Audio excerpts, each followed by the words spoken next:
Hey everybody, welcome back. I'm sorry this video took so long to come to. There's a lot going on in this video. I've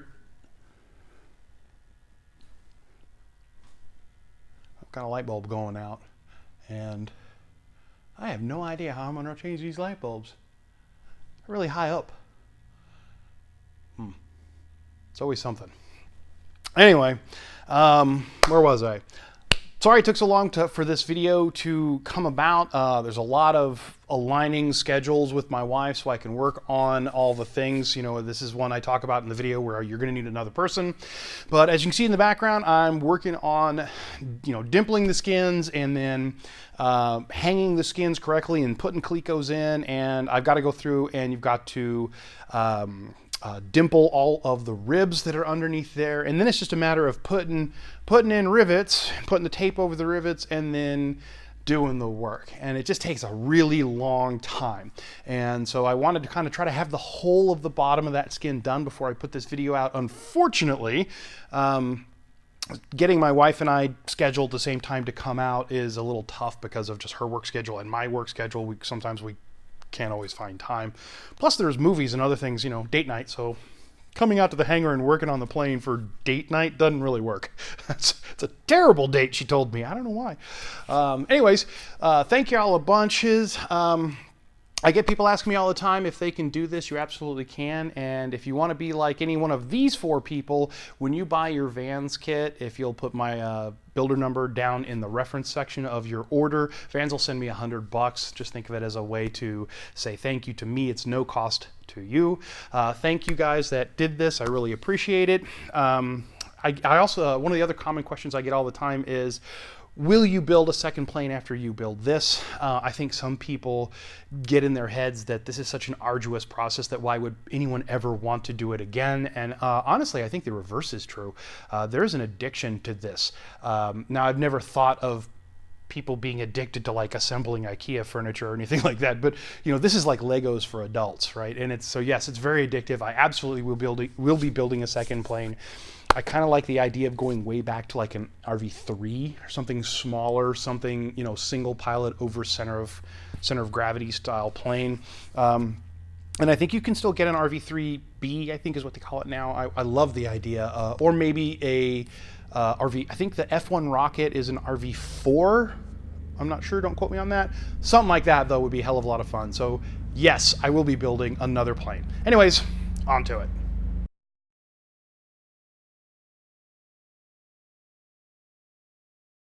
All right, I think I lost some footage.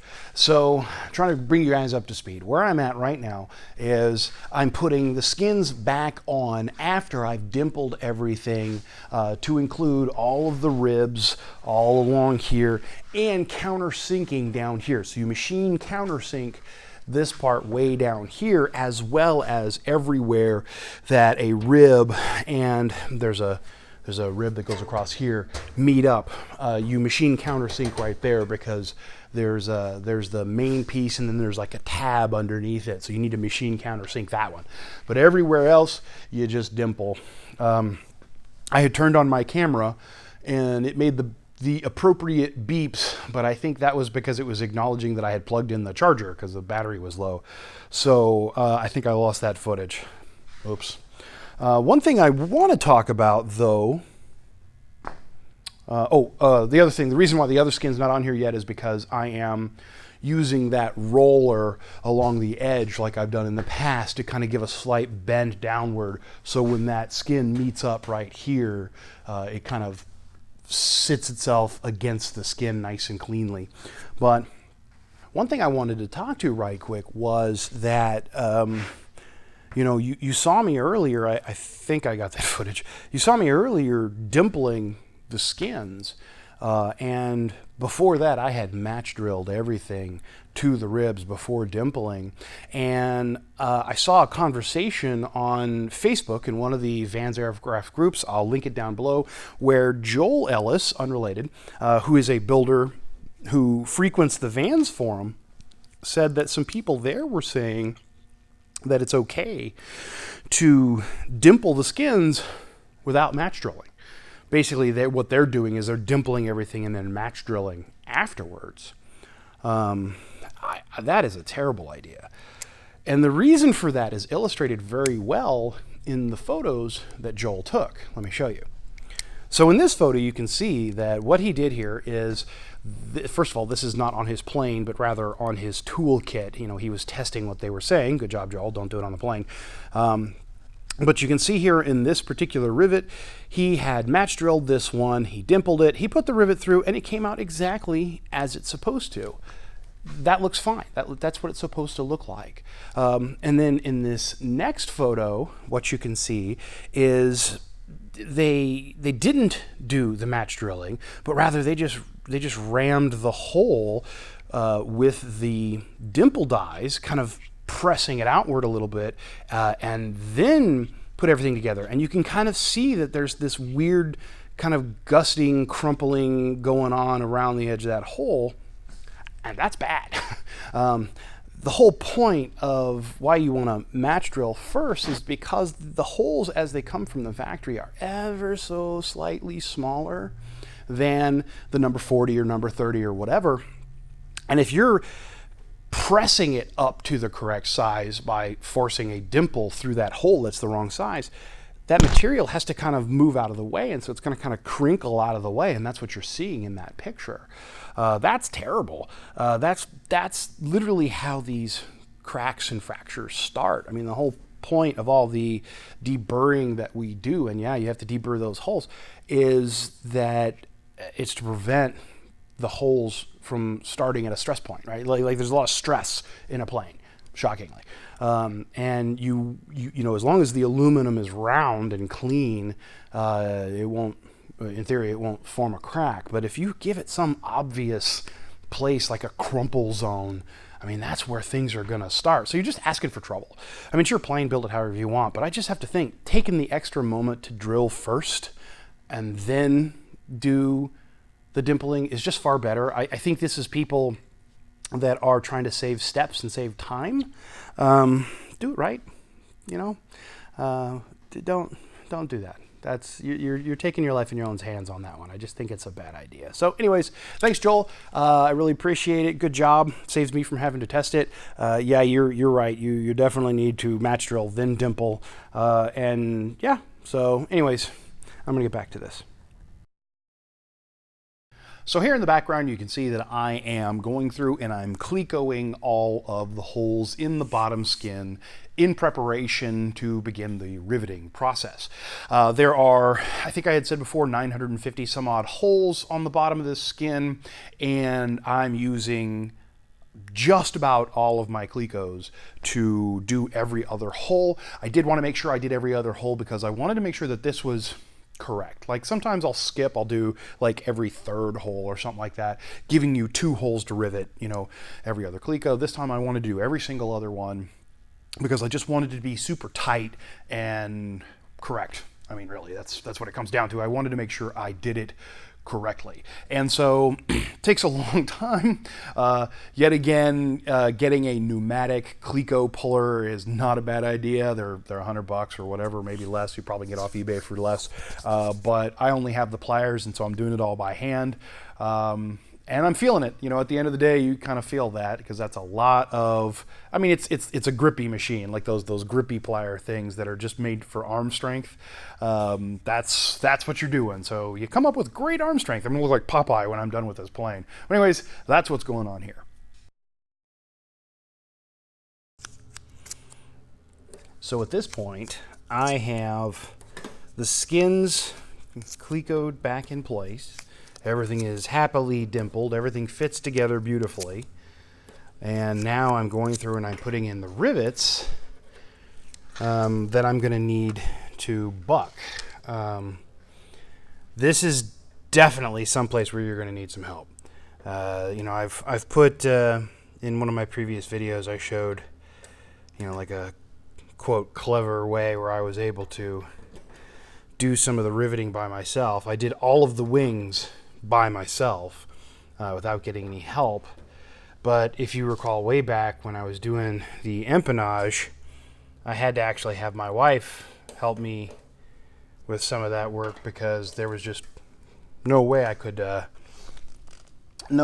that by myself. Well, this is most assuredly going to be a no way you can do this by yourself situation.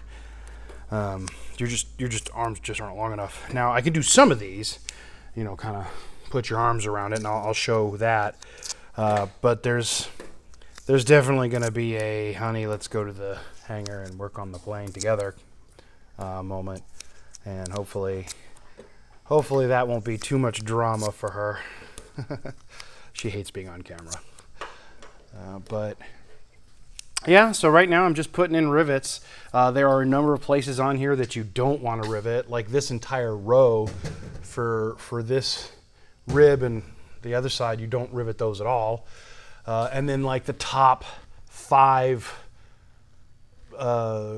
rows you don't do, and then the very top ones we haven't even dimpled those yet according to the plans, and then the bottom ones as well. And I think that's all because those are attach points. Once we get everything attached, then you'll go through and rivet, but for now we don't do those. But everything else on here is riveted, so yeah, good times. I'm going to keep putting all these rivets in, and then I'm going to do what I can. But if I even get 1 or 2 rivets that are just ugly trying to do this game, I'm just going to pause and wait until I get somebody out here to help me. I think it's okay to invent creative ways to do the work, but I think it's also necessary. Sometimes you have to accept that this is, you know, there are times when it's a multi-person job. So anyway, that's what's going on now. So I had some people ask me about Flight Chops. Apparently, Flight Chops, Steve, is getting an RV-14. And he's going to be starting a video, a vlog similar to this one, about building an RV-14, which I think is great. You know, the more planes, vans gets in the air, the better they'll do, which is self-serving. Because I mean, you know, you invest in a company. If that company goes away for one reason or another, that's a bad thing, right? I mean, that only hurts me in the long run. So I wish him the best of luck. People have asked me if I'd be willing to work on his plane or show up on one of his videos. And it's like, yeah, you know, sure, sounds like fun. I've also had one person bring up, hey, do you worry that there's going to be competition, that you guys are going to take views from one another? And I absolutely don't think that. I think there's so much space in this particular market that he and I both could have a channel literally building the exact same thing. Like he could have bought a 10 instead of a 14, and people would happily watch both. So there's not enough people doing this. So I think it's great. I think it's a good deal. I have to give him a hard time though. You know, he's building a 14, not a 10. 10's obviously a better plane. Come on. But one thing I would, if he asks, he's probably not going to ask, but I would say, God, get a quick build wings. People ask that all the time. It's like, do you suggest getting the quick build wings? Is it worth it? And it's like, yes. Not so much on the quick build fuselage. I think the fuselage is actually kind of, I'm enjoying the fuselage. It's starting to get summertime now, and so I need to get out here and finish my tanks and actually finish fully assembling my wings.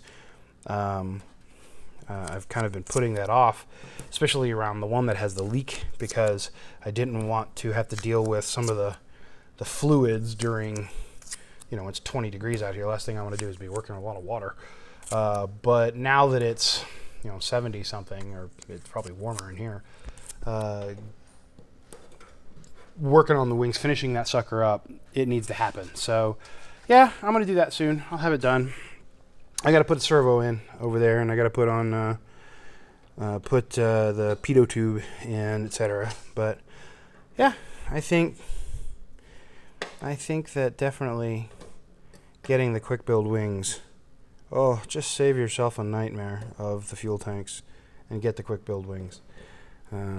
It's just worth it. It really is. It's just the extra money is worth it. Now with the fuselage, I mean, you're talking about, I think it's like $6,000 extra. And it's like, okay, no, you know, get an extra panel or something. $6,000 is a good chunk of change. You can do the fuselage. It takes a while, but you can do it. It's not hard. Or at least so far, knock on wood. But yeah, the quick build wings are definitely the way to go. So, good times.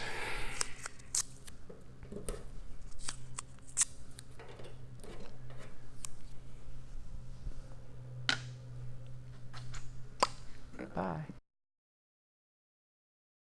And right here, what I'm doing is I'm going through and I'm putting in the rivets and I'm putting a piece of painter's tape over it. I just use painter's tape, blue painter's tape instead of rivet tape. Rivet tape is expensive.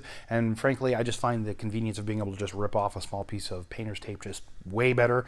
I also am trying to, on the sides, go through and do what little bit of work I could do. It's just really tight and it's awkward. So I only did a little bit, and the rest of it is going to be done with my wife here in a bit. Okay, and as you can see, on one Saturday, I managed to get my wife to come out and help me with the skin. So those bottom skins, they're just too big. You know, you can't do all the work yourself. You're going to need someone else. And thankfully, I've got a lovely wife who's willing to come out. She absolutely hates being on camera, though, so enjoy some footage of her. But in fact, for her, I think she would rather be doing anything less painful. You know, being on camera for her is painful. She'd rather be doing something like, I don't know, a root canal or broken leg. She just hates being on TV. So there she is. Anyways, thanks, honey. Thanks for coming out. We did half of it. It's about 952 for whatever rivets on the back that I think I said in a previous video, and we did like half of it.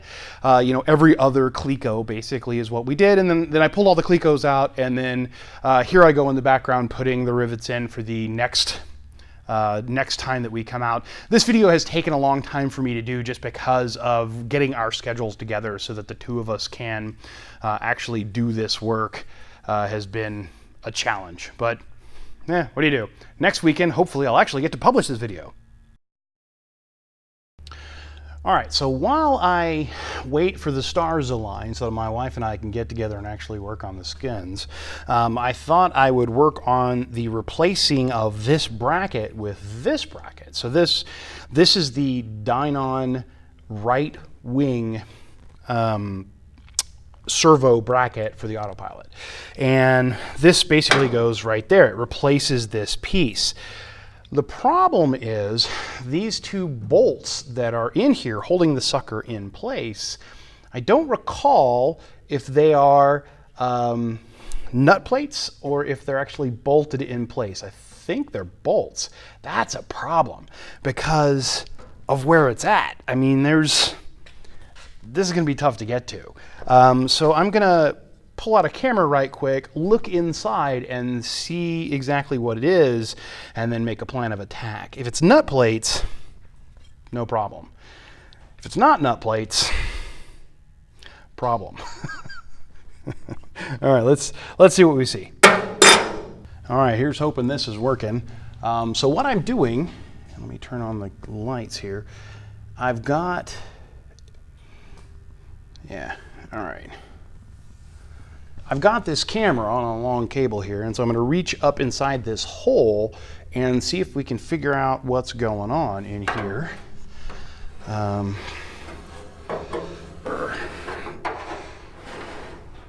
Let's see.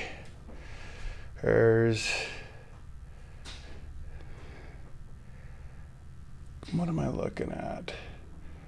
So there is a nut plate right there.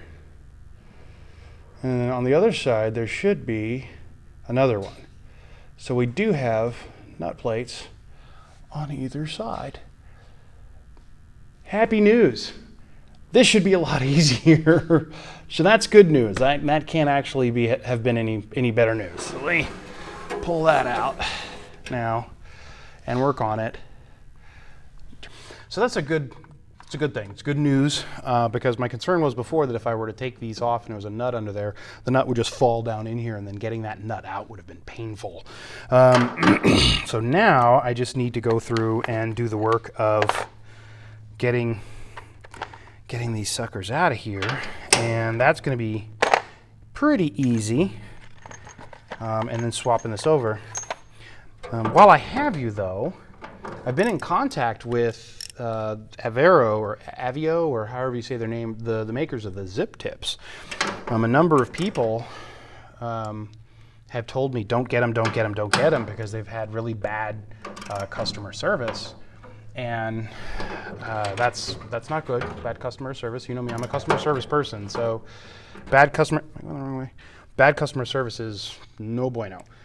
But I haven't had that experience. Every time I contact them, I get somebody immediately, and they're really very, very, I am going the wrong way, very nice.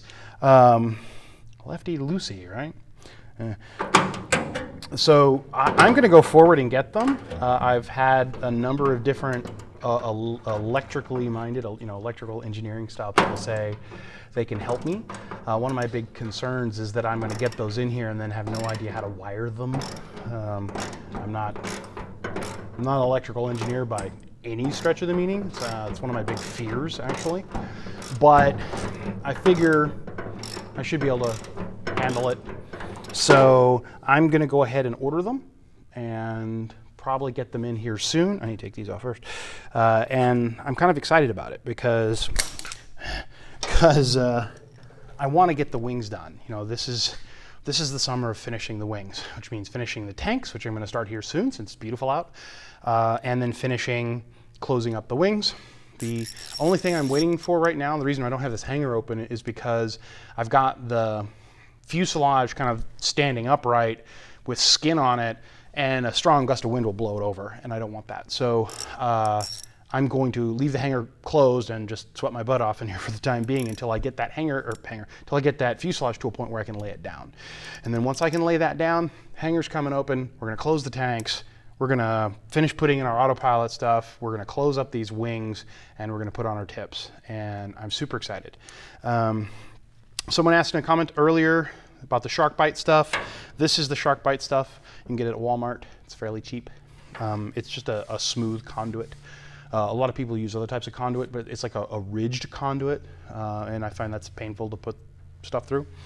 People did early on in one of my videos talk about, oh, it's not fireproof. Yes, it is, one. Two, why is that a concern? And three, there's so little voltage running through these wires. If you have open wire in here that's causing a fire hazard, you probably have bigger problems. But I have tried to burn it, by the way. It just kind of melted. It didn't burn, so I think it is fireproof. But anyways, that's this conduit stuff right here. It works great. I like it. Can't recommend it enough. Kind of keeps everything clean, which is what I want. So anyways, gonna finish taking this off. Gonna swap out, put in this thing here, and then I'm gonna buy the servos here soon. I'm not sure which servo to get. There's 3 of them of different varying strengths. And I need to talk to someone at Dynon to figure out exactly which one I'm supposed to buy, because I'm not sure. But they're big, they're giant servos. So anyways, that's what's going on. So the next thing I want to talk about a little bit is actually illustrated beautifully by this car. So I am in a really nice car. So this is a 2019 Porsche Cayenne. Now I don't own this car, I wish.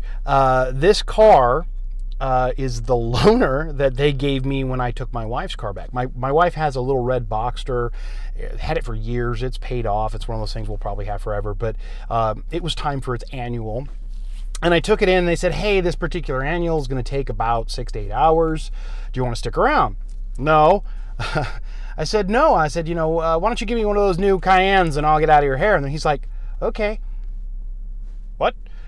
So they gave me a Cayenne, a brand new Cayenne, as a loaner vehicle. Holy crap. This car is a spaceship. It's ridiculous. Now you're probably thinking, Jason, what does this have to do with planes? Good question. Basically, what I want to do is I want to create the inside of my aircraft so that it kind of looks like this, maybe minus the Porsche logo, but nice textured fabrics and leathers and like a kind of a rubberized padding or something behind it. Everything, little bits of chrome accents, and everything is just really, really beautiful. And just, it comes together so nicely. They did such a nice job. You just look around and be like, yeah, this is high quality. Well, that's what I want. I want high quality. I want even the impression of high quality. Maybe not for the price, because let's be honest, this Cayenne probably costs as much as my plane is going to cost. I would love to have one, but I don't think I can afford it. But this is a gorgeous, gorgeous vehicle. And so what I need to do is I need to find sources for, these materials and all this stuff. This is nice fabrics and stuff. Just, I like it. I like the look. And so I've already kind of started to put together what I want the interior of my plane to look like, sort of like this. But I don't know where to get or source some of this stuff. So I'm going to have to start looking towards finding that, and that's all coming. So I thought I would give you guys a tease of that, and give kudos to Porsche, because damn, this is a nice car. Yeah. Maybe I'll just sell the plane and buy one of these. No. All right, guys. Well, that's where I'm going to end this one. I know this one was a long time coming. Seems like a common theme. I've got my tanks up on the table. I'm actively working on those again, going through and checking for leaks, sealing up the various ends, and I've got some Pro Seal in a tube that I could screw into one end so it's completely sealed. I'm going to fill the one that's already closed with gasoline, diesel, and kind of slosh it around and let it sit to see if I get any leakage. The other one, I've put more Pro Seal up where I had that leak. I used my endoscope, which I really am sorry. I wish I could give you footage of the endoscope. It will not record. I have a really crappy piece of software. It says it's recording and it creates a file, but the file's empty. Like, I don't know if it's, I don't know what the hell's going on. Something's not working. But anyways, so I can't get footage of my endoscope, but I did see where some of my Pro Seal up in there was very poor. So I fixed that. It's much cleaner now. And I'm going to, excuse me, over the next couple of days, close that back end so I'll have it done. And then I can finally get those tanks tested up onto the wing, and then I can close the wing, which I'm really excited about. I do have an order out for zip tips. I also have the wiring diagram for those. They were very responsive in getting me that information. Like I said, they've been really responsive, so I don't know what the hell other people are talking about. Looking forward to getting those in. Those do have, I think he said 6 to 8 week lead time, and right now is kind of one of their busier times, like I guess right after Sun and Fun and right after Oshkosh is when people order, because they do always have booths. So probably not the best time to order, but oh well. So I'm going to get those in soon. I cannot wait to get the wings completely finished so I can cross that off the list. So that's coming. And then I need to get my wife back out here and continue working on the bottom of the skin, because as you can see in this picture, every one of those little bits of tape is stuff that I have yet to do. All the other rivets are actually set, so now I've just got to go back and do the rest. There's a lot of work still to do on that. Again, it's schedules. So anyways, guys, that's what's going on. Thank you so very much. I really appreciate it. If you click that like button down there, it helps my numbers, and subscribe if you want to get, or if you want to keep seeing this stuff, and click the bell icon if you want to get notifications. And if you really want to help me, you can jump over to my Patreon page, which for as little as $1 a month, you guys can help support this. Think of it as buying me a cup of coffee over the internet. I really appreciate it. Man, you guys got to build a plane. It's a lot of fun. See you next time.